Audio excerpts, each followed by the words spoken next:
voto do ministro Carlos Alberto Menezes Direito. Um belo voto, tal como foi o voto anterior do ministro Carlos Brito e os que lhe seguiram.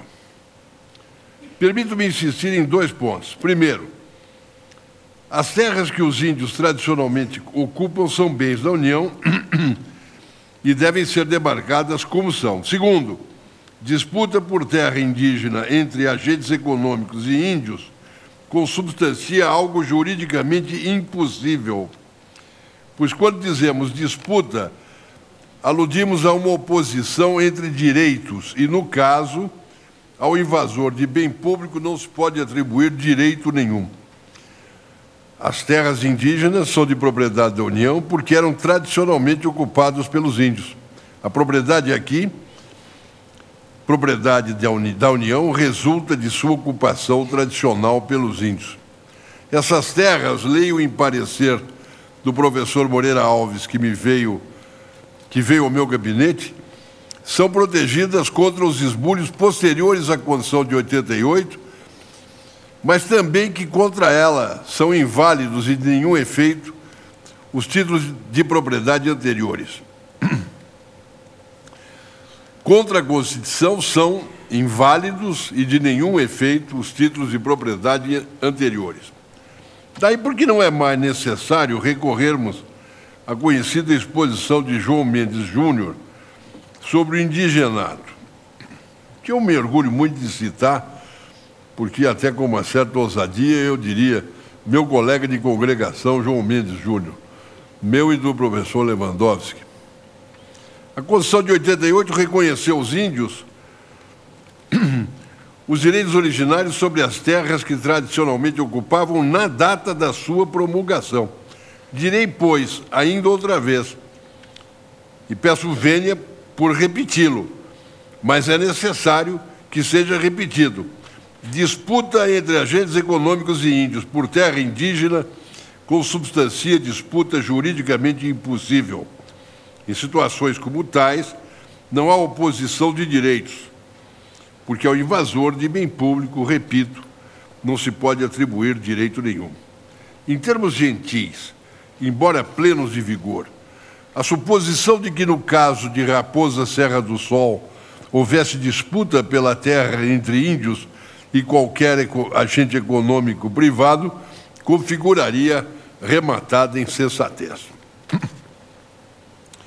Passo a cogitar de outro ponto.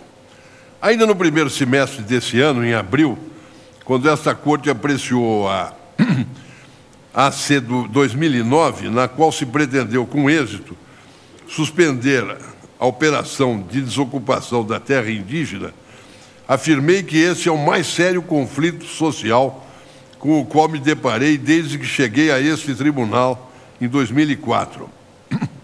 Porque o que está em jogo nessa polêmica não é apenas a Raposa Serra do Sol. Vou me valer do que dizem Boris Fausto e Carlos Fausto, em texto publicado no Estado de São Paulo, edição de 28 de abril de 2008. O que está em jogo nessa polêmica não é apenas a Raposa Serra do Sol. É um princípio constitucional que assegura a integridade física e cultural dos índios.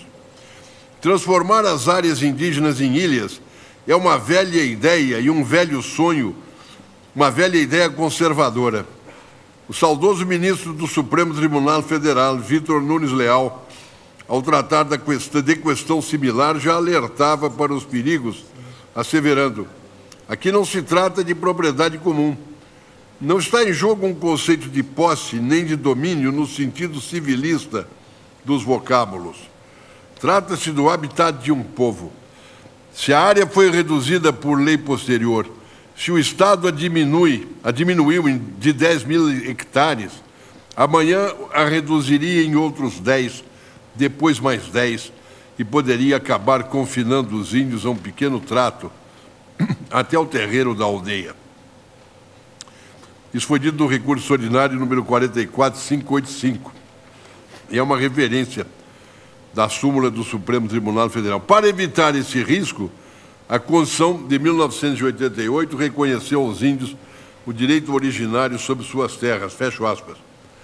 São ainda do ministro Vitor Nunes Leal, aliás, aqui mesmo, nessa mesma sala, em voto no mandado de segurança 16443, no qual era debatida a inalienabilidade das terras indígenas, são dele as seguintes observações. Não está envolvido no caso uma simples questão de direito patrimonial, mas também um problema de ordem cultural, no sentido antropológico, porque essas terras são o habitat dos remanescentes das populações indígenas do país. A permanência dessas terras em sua posse é condição de vida e sobrevivência desses grupos, já tão dizimados pelo tratamento recebido dos civilizados e pelo abandono em que ficaram.